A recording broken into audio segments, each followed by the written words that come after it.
In my work on self-compassion, I often talk about its two main forms, tender and fierce.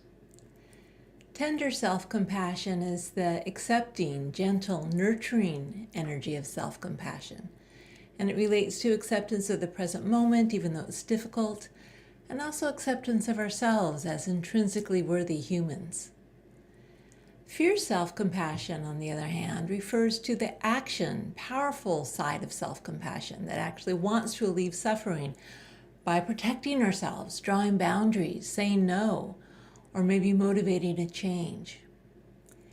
And the two correspond to the yin and yang principle discussed in Chinese philosophy, with tenderness being more yin and fierceness being more yang.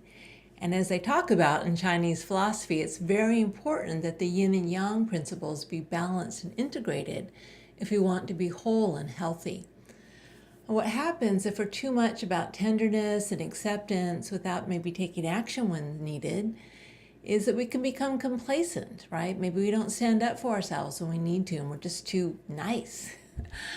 On the other hand, if we're too fierce without having any tenderness, well, then our fierceness can start to have a harsh edge or can lead to striving and, really that go-getter energy without any acceptance, which can also lead to problems. So the two need to be in balance. However, it's difficult to balance them for a lot of reasons. Sometimes just from our early family history, maybe your fierceness wasn't allowed. Maybe you weren't allowed to speak up in your family of origin. Or maybe when you were too tender, right, that was ridiculed. And of course, gender role socialization plays a role here. It's different, but in general, girls, people who are raised as girls are allowed to be tender and sweet, but people don't like it as much when they get too fierce or, God forbid, angry. And for boys, they can be, again, maybe even bullied if they're too tender or sensitive. So there are a lot of factors working against the integration of fierce and tender self-compassion, which is why we have to do it a little bit explicitly.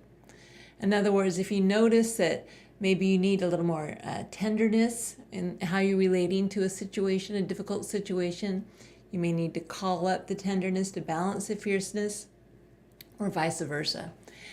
And when they come together, when tenderness and fierceness are both present, it creates a type of caring force. In other words, there's power, there's force there, but it's caring, it comes from love. There's also an intrinsic sense of warmth embedded in that energy.